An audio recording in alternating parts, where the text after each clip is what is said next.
आणि मला जे काही ब्रीफ करण्यात आलेलं आहे ती 2,500 कोटीच्या लॉस मध्ये आहे.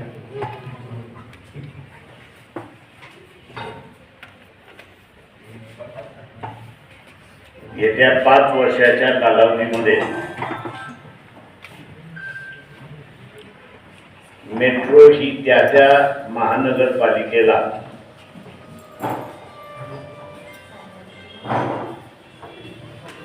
हँडओव्हर केल्या जाणार आहे.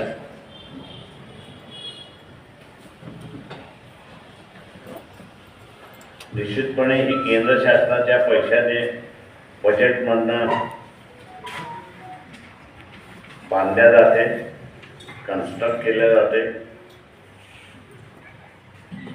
परंतु त्याची असणारी चालवण्याची जी जबाबदारी आहे ती चालवण्याची जबाबदारी येणाऱ्या महानगरपालिकेवरती राहणार आहे असा धोरणात्मक निर्णय आहे. 5 वर्षाच्या कालावधीमध्ये ही महानगरपालिकेला हँडओव्हर केला जाईल आणि महानगरपालिकेच्या सध्याचं जे असणारं 5,500 कोटीचं बजेट आहे त्याच्यामधनं सरळ 2,500 कोटी या लॉस मेकिंग युनिटवरती मेट्रोवरती खर्च केले जाणार आहे. तेव्हा नागपूरमधल्या मतदारांनी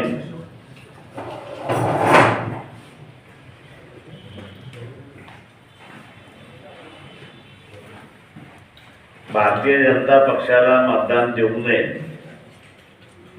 आणि लॉस मेकिंग मेट्रो आपल्या गळ्यातलं टाईट करून घेऊ नये ही नागपूरच्या मतदारांना माझी असणारी विनंती आहे.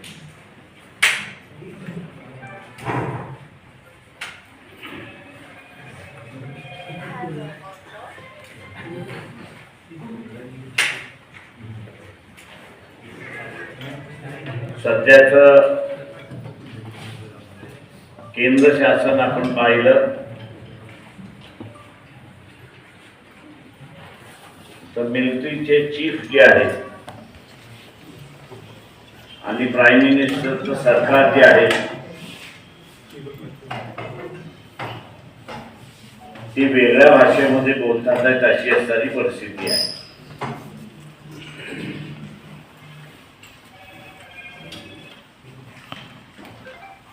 पंतप्रधान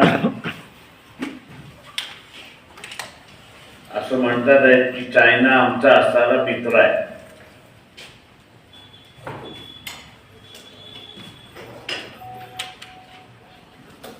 पण चीफ ऑफ आर्मी स्टाफ यांची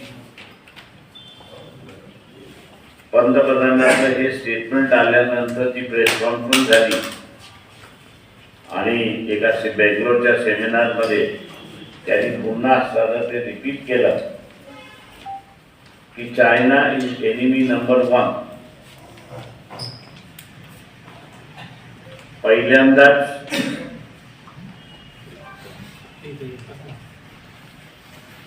देशाच्या स्वातंत्र्यानंतर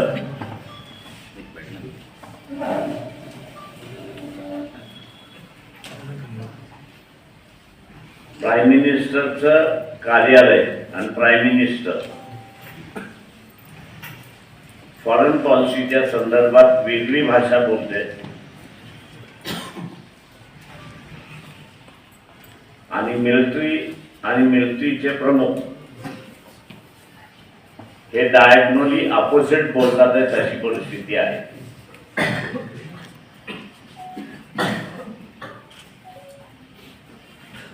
तेव्हा कुठेतरी कोणतरी कॉम्प्रोमाइज झालंय असं मी त्या ठिकाणी मानतोय.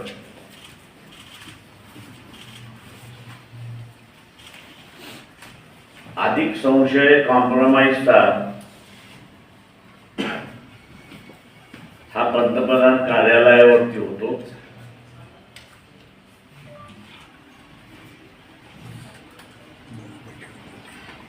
मी दुर्दैव असं म्हणेन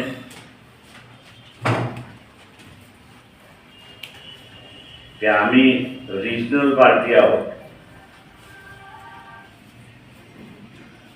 पण ज्या राजकीय पक्ष स्वतःला नॅशनल पॉलिटिकल पार्टीज म्हणतात,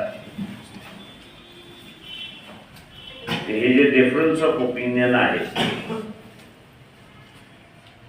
मिलिटरीमध्ये आणि गव्हर्नमेंटमध्ये, याच्याबद्दल चुकी आहे अशी परिस्थिती आहे.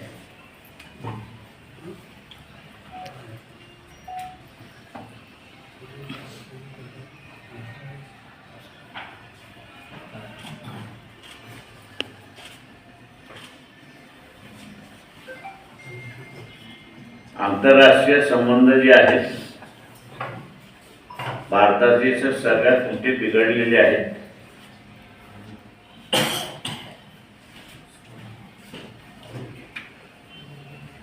आणि ते विश्वगुरु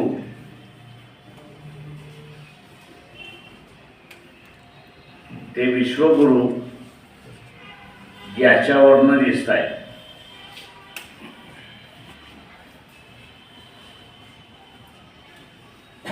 पंतप्रधान नरेंद्र मोदी मी विश्वगुरु आहे असं म्हणायला लागले, आणि प्रत्यक्षात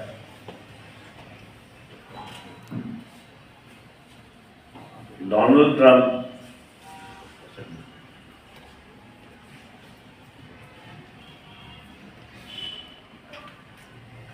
हे धडा शिकवायला निघालेले आहेत. तर त्या जगावरचं असणारं आमचं राज्य असं त्या ठिकाणी ते म्हणतात. दोघांचा इगो क्लॅश आहे अशी परिस्थिती आहे.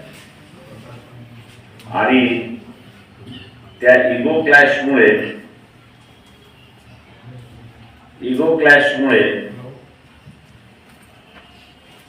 भारतीय नागरिकांना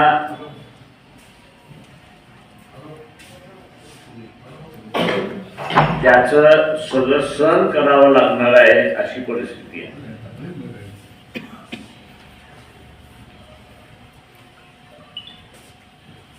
भांडण हे सुरुवात झालं, रशियाचं तेल कुणी विकायचं, कशाने विकायचं.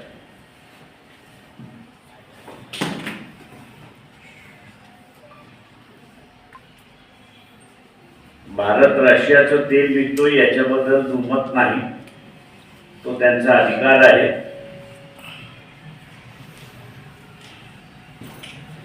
पण जगभरातल्या देशांचं भारताबरोबरचं जे भांडण आहे या प्रश्नासंदर्भात, ते म्हणजे या तेल विक्रीतून जो नफा येतोय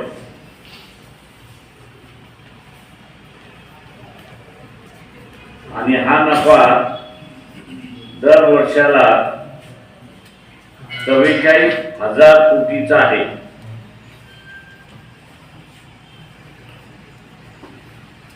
तो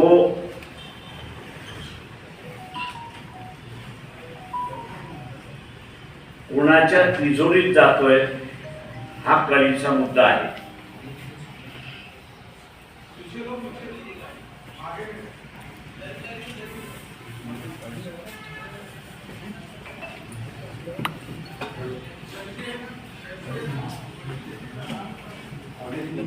हे जे 44,000 कोटीचा नफा जो आहे तो भारतीय तिजोरीत जात नाही,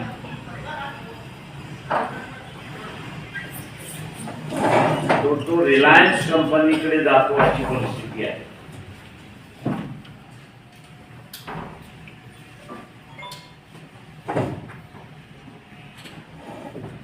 आणि याच व्यवहारातून युक्रेनचं वॉर चाललंय अशी परिस्थिती आहे.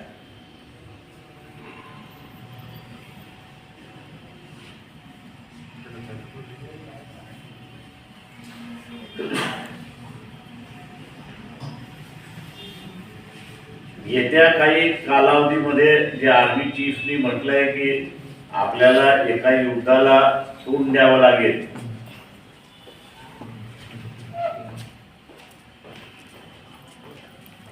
भारताचा आर्थिक कणा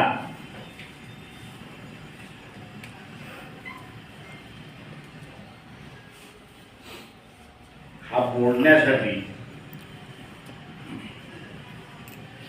एका बाजूला पाकिस्तान आणि दुसऱ्या बाजूला बांगलादेश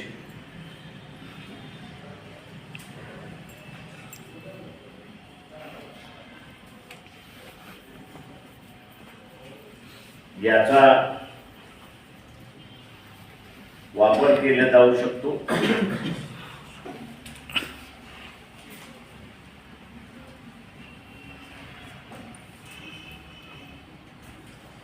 मी हा खरीचा मुद्दा म्हणून त्या ठिकाणी धरतोय की जगाला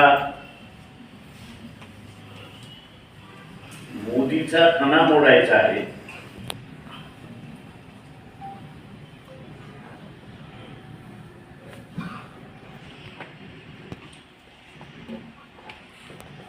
इंग्रजीमध्ये ज्याला इगो आपण म्हणतो, त्या इगोमुळे कदाचित भारतावरती युद्ध लादल्या जाईल।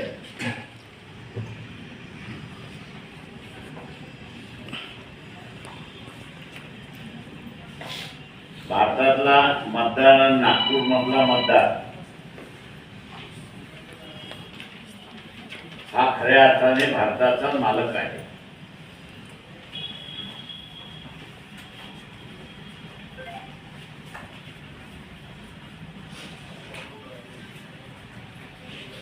संभाव्य होणारं युद्ध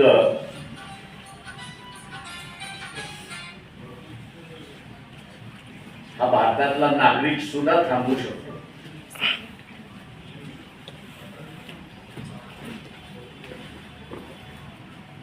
आणि तो म्हणजे नागपूर सारखं महत्वाचं शहर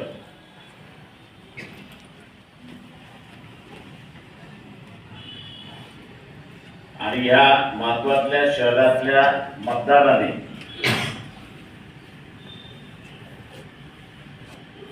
भारतीय जनता पक्षाला मतदान दिलं नाही,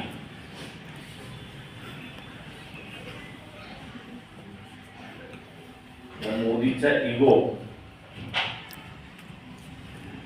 मत न देऊन दुरुस्त करता येईल।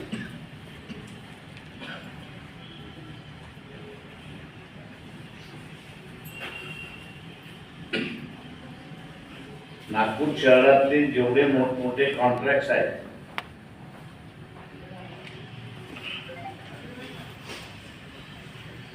ते नागपूर मधल्या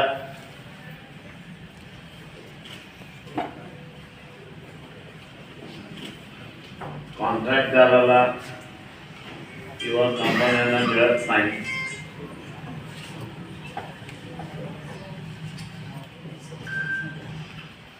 राज्याच्या बाहेरच्या कंपन्यांना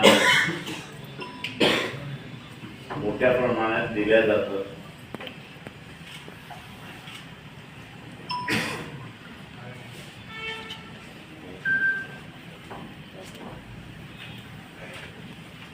राजकारणामध्ये आणि इलेक्शन मध्ये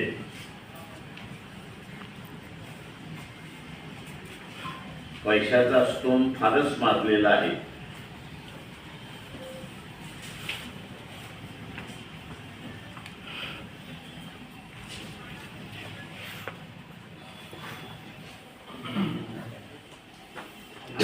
तो भारतीय जनता पक्ष की आम्ही नॉन करप्ट आहोत असं म्हणतात, त्यांच्याच कालावधीत चालले।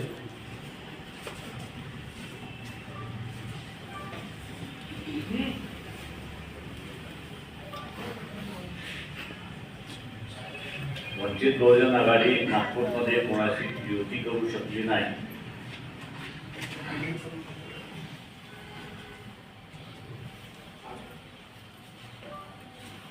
हे बरोबर जरी असलं तर अनेक राजकीय पक्ष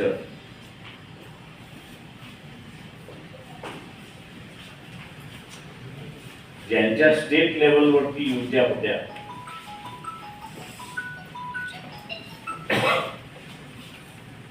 त्यांच्या युत्या झाल्या नाहीत, टिकल्या नाहीत.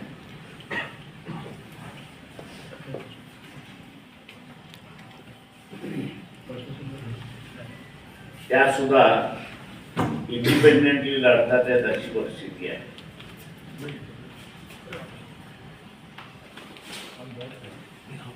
पुरावा असल्याशिवाय आरोप करता येत नाही, हे बरोबर आहे. परंतु जो काही वाटाघाटीतला अनुभव आहे, चर्चेतून असणारं जे काही घडलं त्यातून एवढंच मी सांगू शकतो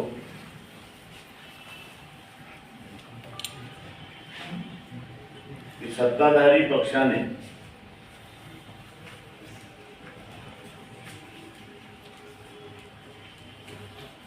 आमच्याशिवाय इतर कोणाशी युती होणार नाही अशीच भूमिका घेतली. दबावाचं तंत्र, ब्लॅकमेलिंगचं तंत्र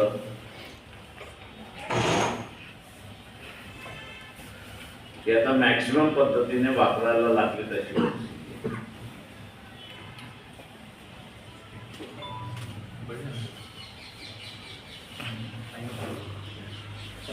येत्या कालावधीमध्ये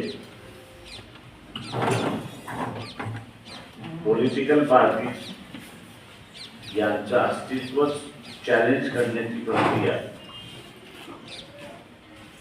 RSS BJPने सुरुवात केली.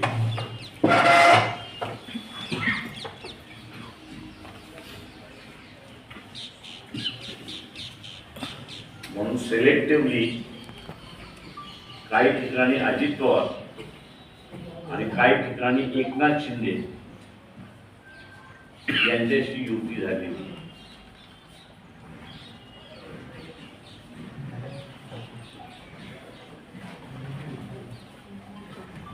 हा लोकशाहीला आम्ही धोका मानतोय.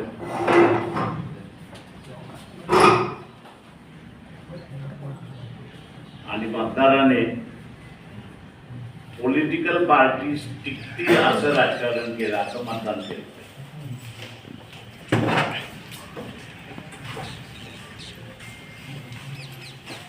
पॉलिटिकल पार्टीज आम्ही हे मानतोय की या देशाच्या एक संघाचा, एक संघटनेचा, एकतेचा प्रतीक असं त्या ठिकाणी मानतोय.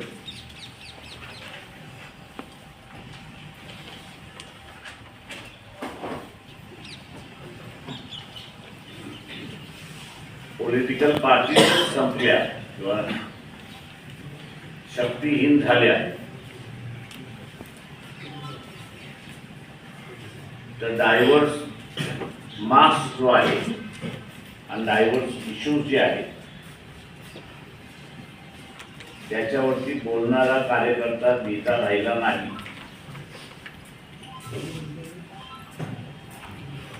या देशामध्ये बाबासाहेब जे म्हणाले होते की ग्रॅमर ऑफ एनार्की ही सुरुवात व्हायला वेळ लागणार.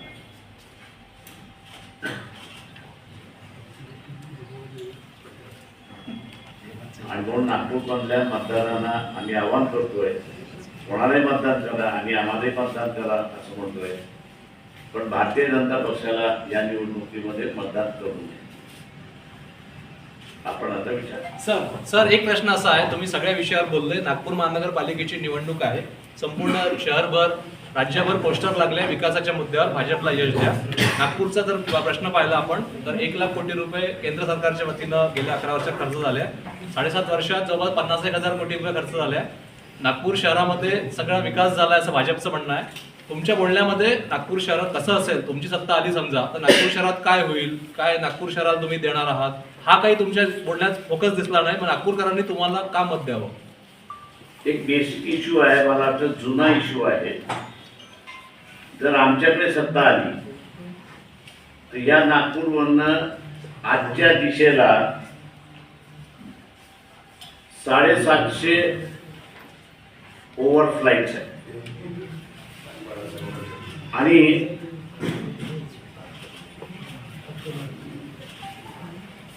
14,000 किलोमीटरचा जो ओव्हरफ्लाईट आहे कुठेही रिपेअर सेंटर नाही किंवा इमर्जन्सी सेंटर नाही. नागपूर हे इमर्जन्सी सेंटर झालं पाहिजे ही इंटरनॅशनल मागणी आहे. त्याच्या महानगरपालिका द्या, आम्ही हे इंटरनॅशनल सेंटर उभं करतो आणि नागपूरचं बजेट जे आहे हे रिपेअर सेंटरमुळे 42,000 कोटीवरती घेऊन जातं. इथल्या सवर्णांची ताकद आहे का देण्याची, तेवढी त्यांनी बोला.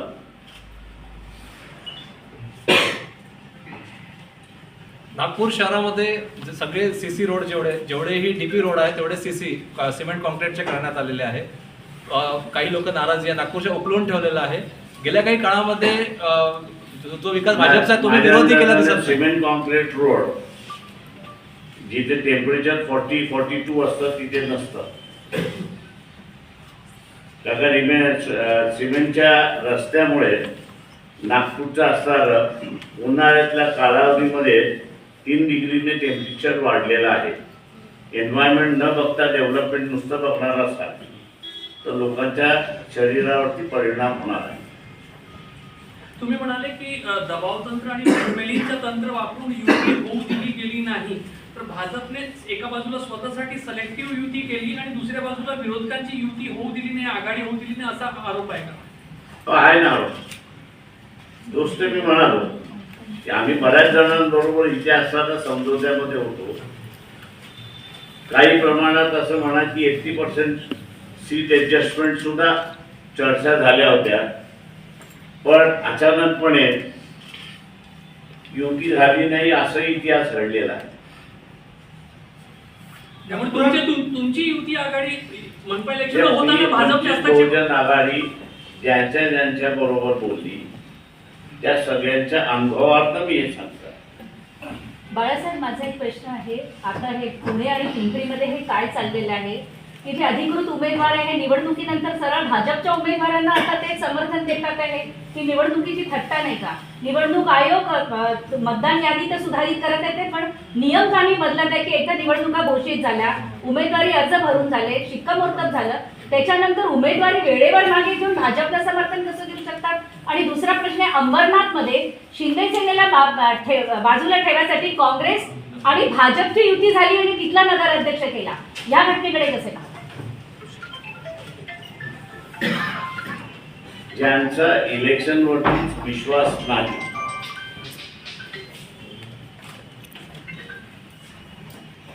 त्यांच्याकडून तुम्ही असणारा इलेक्शन सिस्टम त्यांनी फॉलो करावी हाच मुळात माझ्या चुकीचा इश्यू आहे असं मी त्या ठिकाणी मानतो. चुकीच्या जागी चुकीच्या ठिकाणी श्रद्धा ठेवल्यामुळे हे आपल्याला असलेलं बघायला मिळत आहे की अमरनाथमध्ये सुद्धा राज्यभर युती एकनाथ शिंदेची आहे, पण एकनाथ शिंदेबरोबर न जाता बीजेपी काँग्रेस बरोबर गेली असं आपल्याला त्या ठिकाणी दिसतंय. त्याच्यामुळे कुठल्याही परिस्थितीमध्ये पार्लमेंटरी डेमोक्रेसी जी या देशामध्ये आहे हिची थट्टा उडवायची, मस्करी करायची आणि परिस्थिती बदलण्यासारखी आहे असं सिच्युएशन क्रिएट करायचं, हा कारोबार चाललेला आहे. मुंबईमध्ये मोदींचा इगो जो आहे तो नागपूरकर मतदार करू शकतो. नागपूर हे महत्त्वाचं शहर आहे मान्य आहे, राज्यातल्या 29 महानगरपालिकांमध्ये निवडणूक आहे. या सगळ्या महापालिकांनी निवडणुकांच्या मतदारांनी हे दुरुस्त होऊ शकत नाही.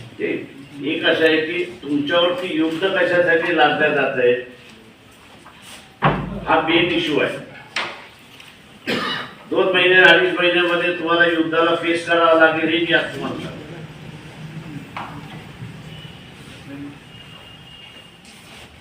ही कशासाठी, तर एका बाजूला इगो आणि दुसऱ्या बाजूला युक्रेनचं युद्ध.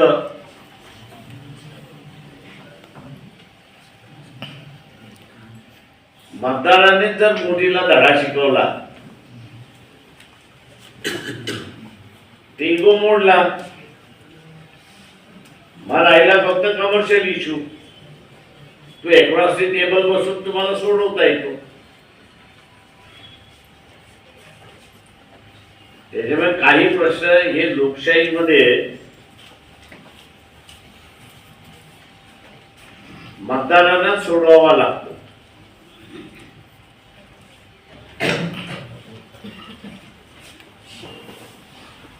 तुमच्या जिल्ह्यात अकोटमध्येही भाजप, MIM म्हणजे काँग्रेस आणि वंचित सोडून सगळे एकत्रित आले आणि तिथे एक युती झाली.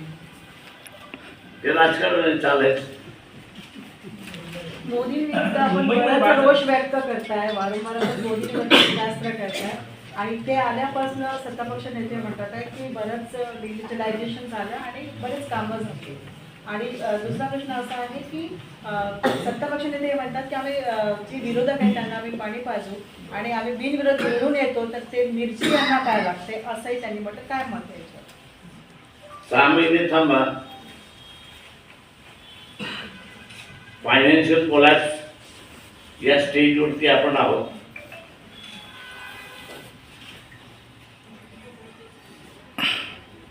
आपण विकास झाला असं म्हणतो. कुठला विकास झाला? डिजिटलायझेशनने असलेलं पोट भरत नाही ना, बेरोजगारी कमी होत नाही ना. तुमचे इंडिकेटर्स जे आहेत डेव्हलपमेंटचे, तो बेसिकली सामान्य माणसाच्या चेहऱ्यावरती हसरेपणा पाहिजे, तो नाही आहे.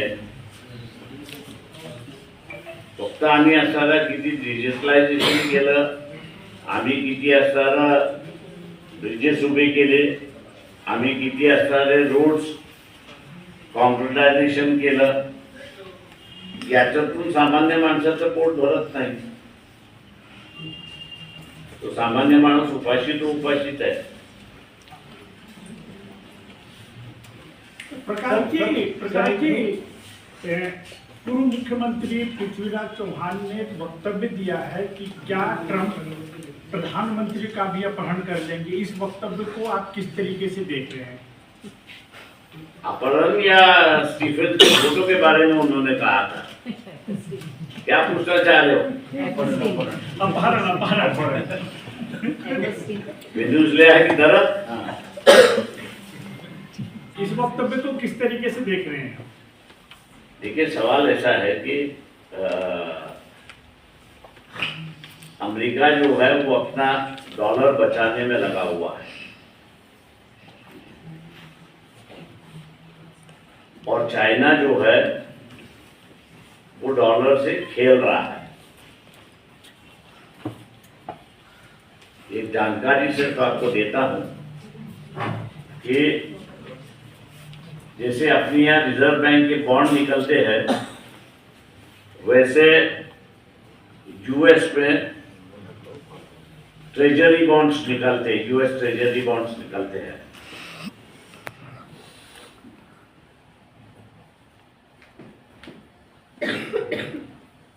और आज करीब करीब 6 lakh trillion dollars American bonds जो है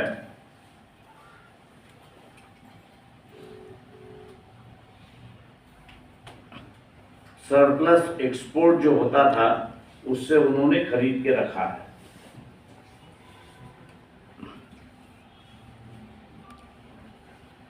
आज उसी का इस्तेमाल करते हुए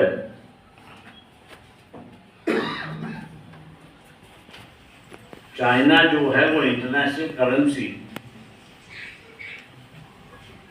डॉलर से यॉन लाने की कोशिश है।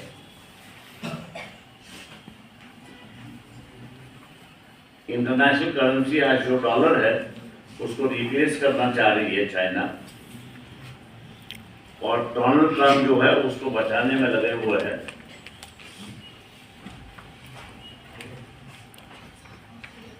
हम लोग इस वक्त जो है वो चाइना के साथ में,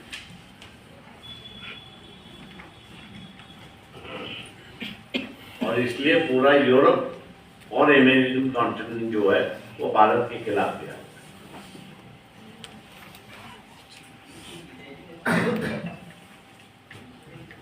सर, एक दूसरा प्रश्न है, जेडीयू में प्रधानमंत्री और गृह मंत्री के खिलाफ नारे लग रहे हैं, आपत्तिजनक नारे लग रहे हैं। कई बार आप जेडीयू जा भी चुके हैं, क्या लग रहा है कि इस प्रकार के जेडीयू में प्रधानमंत्री और गृह मंत्री के खिलाफ आपत्तिजनक नारे लगना, किस तरीके को इसको देख रहे हैं आप? मेरे ख्याल से स्टीफन का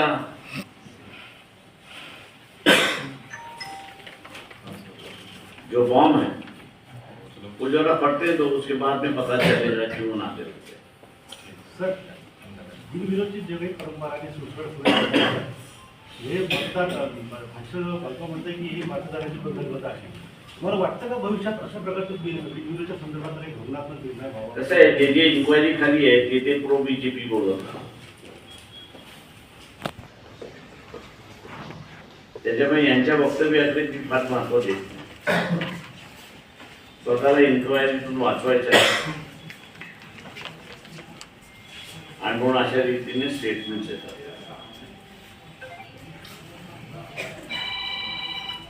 या संदर्भात कायदा व्हावा किंवा असं या अशा पद्धतीची निवडणूक जी आहे ती बदल व्हावी, मतदारांचा हा हक्क इथं मिळवून देण्याचा प्रकार एक तरी समोपचारांचा होत असेल बिनविरोधच मान्य आहे। तर कुठे जर का या मतदारांना किंवा उमेदवारांची उभे असते त्यांना अर्थ बघायला लावत असेल, अशा प्रकारच्या निर्देशाही किंवा अशा प्रवृत्ती जर येत असेल पुढे आणि बिनविरोध असेल, अशा विरोधात होत असं काही कायदा किंवा असं आहे की कोणी अँटिसिपेट केलं नाही की एवढ्या मोठ्या प्रमाणात असं या देशामध्ये दमदाटी दपटशाही होऊ शकते म्हणून। आता मला तर आपण जसं म्हणताय तसं एकदा फॉर्म भरला की तुम्हाला विड्रॉल करण्याचा अधिकार नाही, हा कायदा आणावा लागेल अशी असणारी परिस्थिती आहे।